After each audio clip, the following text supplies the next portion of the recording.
We're Grayson and Ashley, and we've been living on the road for over 5 years. For the rest of the year, we're on one of our biggest road trips yet.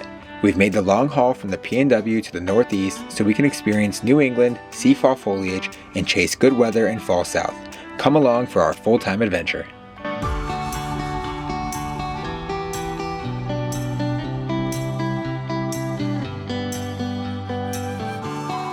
What's going on, everybody? Welcome back to another video. If you've been following along, we are on a pretty hefty road trip for this year, and we are making our way towards Maine for the fall. And in this video, we're going to be exploring New Hampshire for the next few days. We have a very jam-packed itinerary with no time to waste.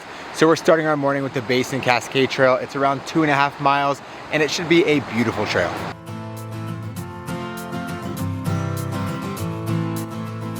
The Basin Trail follows the Pemigewasset River and starts at one of the most famous natural features in Franconia Ridge, the Basin, which is a 15-foot wide granite pothole carved out over thousands of years by rushing glacial water.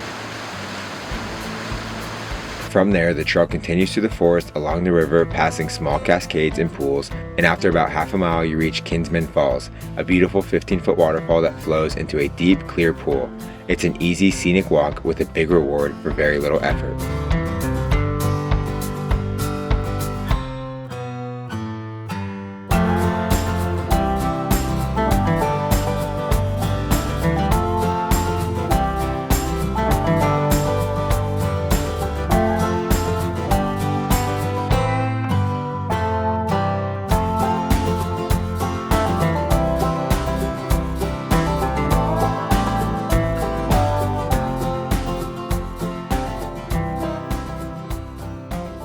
The next trail that we're doing is the Artist Bluff Trail. It's pretty quick, it's not a long trail at all, but it is very busy and I think it's a very popular spot.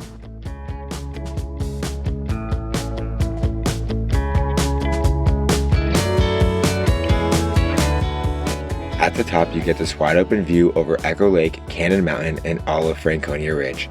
It's especially beautiful now in the fall with all of the stunning colors. This has to be one of the best overlooks in New Hampshire for seeing the whole valley from above.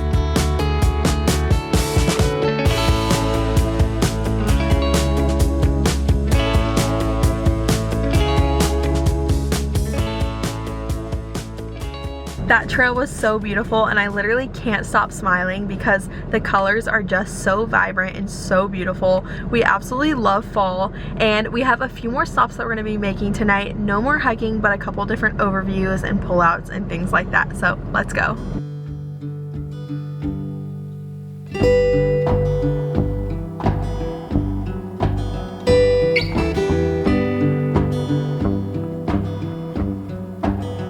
We saw Echo Lake from above on Artist Bluff, and now we're down here on the shoreline. It's a super clear mountain lake right in Franconia Notch. If you want to hang out on the beach, it's $4 a person, and they also rent kayaks and paddle boats too. Such a pretty spot surrounded by the mountains.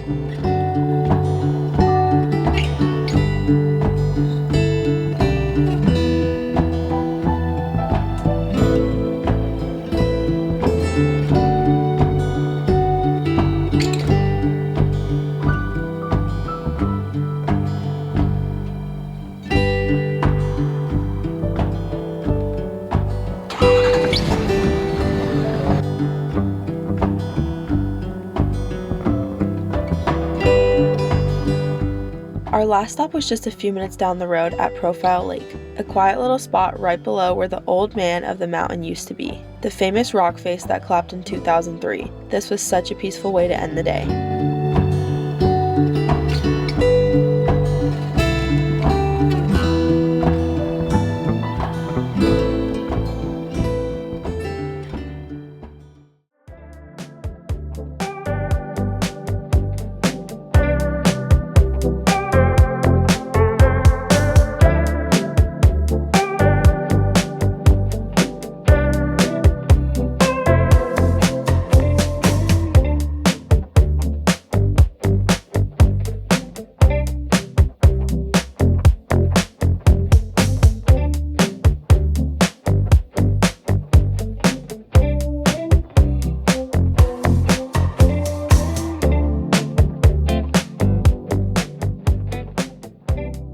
Last night we ended up staying at a campground because we needed some amenities like water, and also we needed to dump.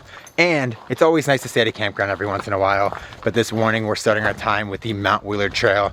It's around 3.1 miles. It's rated as a moderate, and we didn't hike up here for sunrise. It's a very well-known spot for sunrise, but it's also very well known to get to the top and then it be very, very foggy. And there was a forecast for fog and clouds, so we waited a little bit longer, and it's a weekend, and somehow we still found a spot. So let's get to the top. We're hoping for some beautiful views.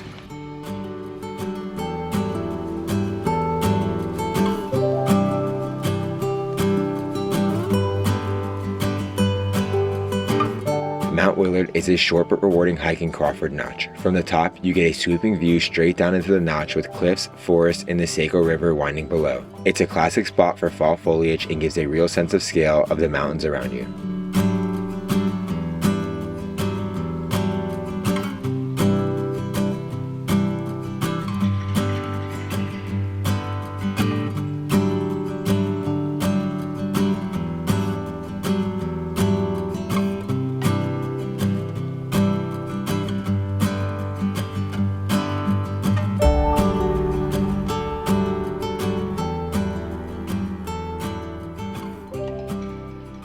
Just a few minutes away from the hike that we just finished is a viewpoint that we are currently walking to. This is not like an official trail, but the viewpoint is pretty popular. It's called the Willie Brook Trestle, and if we time it right, which we're hoping that we do, we should be able to see the train go across the trestle with all of the beautiful foliage around us.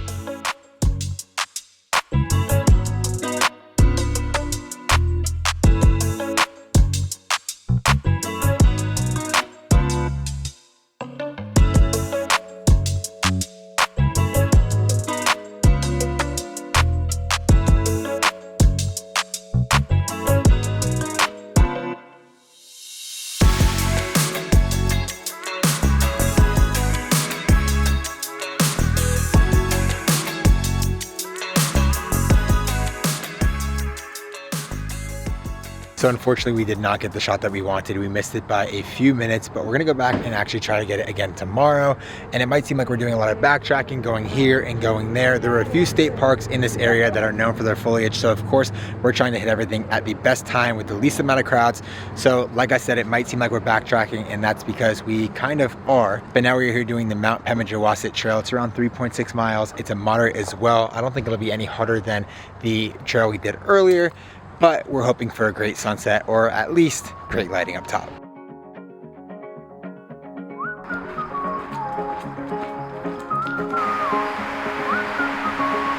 Mount Pemigewasset is about a 4.5-mile loop with roughly 1,200 feet of elevation gain. The trail winds over rocky sections and ledges, and from the top it felt like we were looking down into a sea of color. Fall trees stretching as far as you can see. The surrounding mountains and views made the hike so worth it.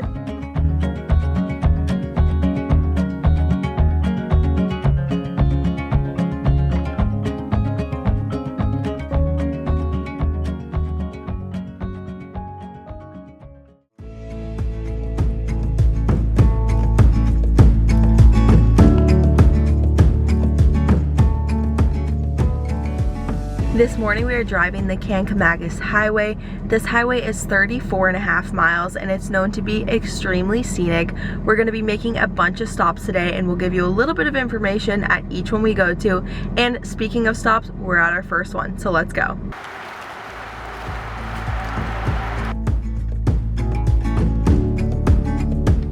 Our first stop on the Kancamagus Highway is Sabbaday Brook Falls. The trail is short and easy, winding through mossy forest to a 50-foot waterfall. The water tumbles over rocks into a shallow pool below. It's definitely the perfect first stop on our drive.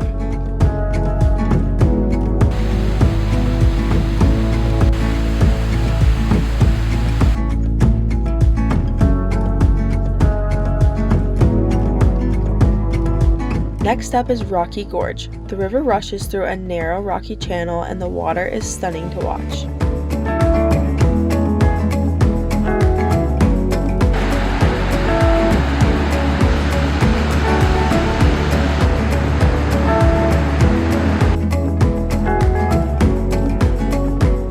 Sugar Hill overlook is right off the highway and gives a gorgeous view of the mountains and fall trees stretching as far as you can see. Definitely an easy pullover for a quick scenic stop.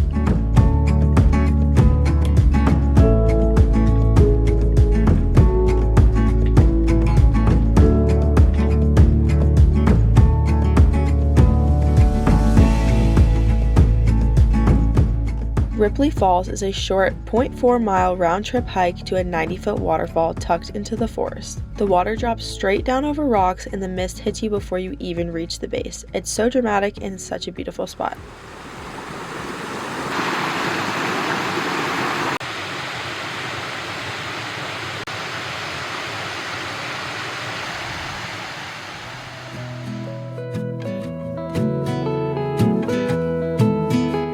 Our final stop of the day is Silver Cascade. It's right off the highway, so it's an easy and beautiful stop.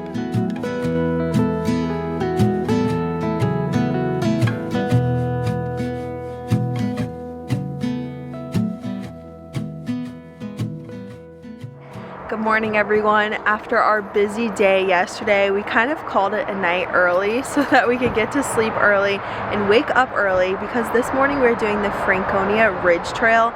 This trail is over 9 miles and has just under 4,000 feet of elevation, so it's definitely going to be a little bit challenging, but we've seen pictures and the views look absolutely incredible, so we're gonna get up there. Wish us luck.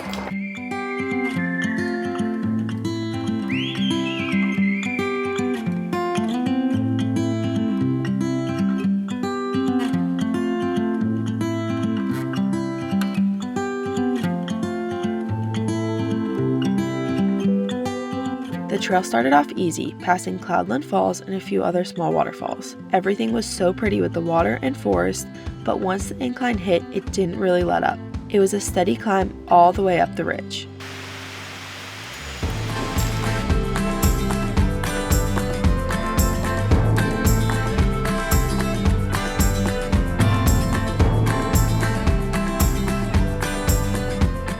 Once we climbed above the tree line on Franconia Ridge, the views opened up across multiple summits. The winds picked up and it got noticeably colder, but the 360 view from up here was incredible. This was just the first peak on the ridge, Little Haystack Mountain, and there was still Mount Lincoln and Mount Lafayette to go.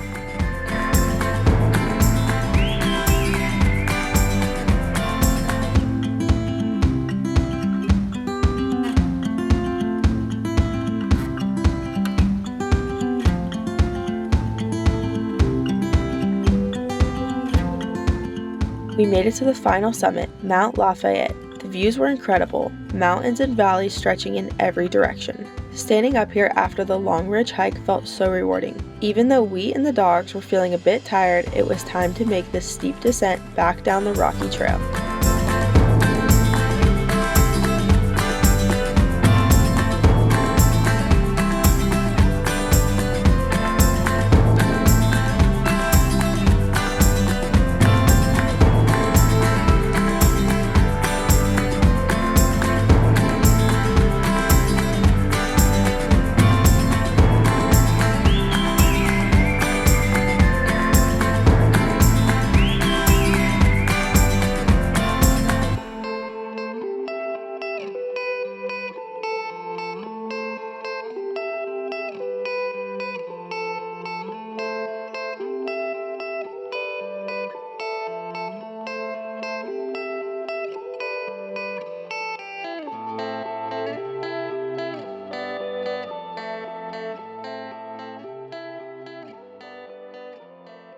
So we realized we left you guys kind of hanging yesterday after the hike. We got back to the truck, and honestly, we were reflecting back on the hike, and it wasn't as difficult as we thought it was going to be, but that does not mean that it was easy. The dogs were definitely pretty tired. They climbed up in the truck and went straight to sleep. But since then, we have driven an hour and a half north to an area called Dixvilld Notch. It's been on our bucket list for a while now, and there's a specific reason why we came to this area.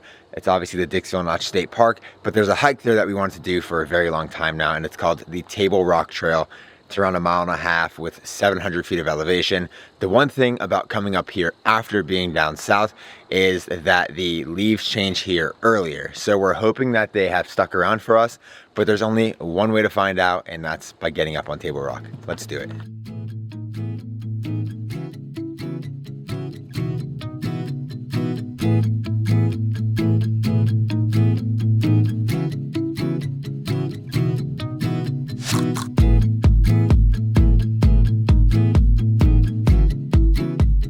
Rock in Dixvilld Notch is such an iconic spot. The trail leads to a narrow rocky ledge that juts out over the notch, giving incredible views of Dixvilld Notch Lake and the surrounding mountains.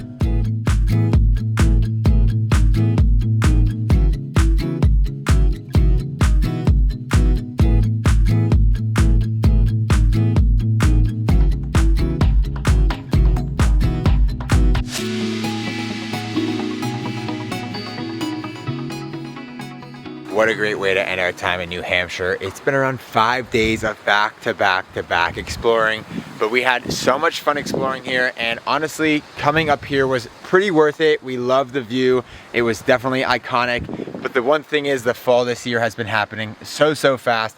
Literally, the leaves started changing when we got here around 5 days ago, and a lot of them are already starting to die. And after talking with a lot of locals, we've been hearing that this is probably the fastest, or one of the fastest falls that they've ever seen, from changing to yellow and then already changing to red, or leaves falling off trees.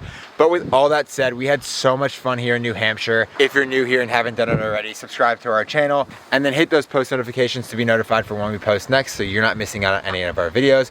But we're gonna see you in Maine in our next video. Until next time, peace, y'all.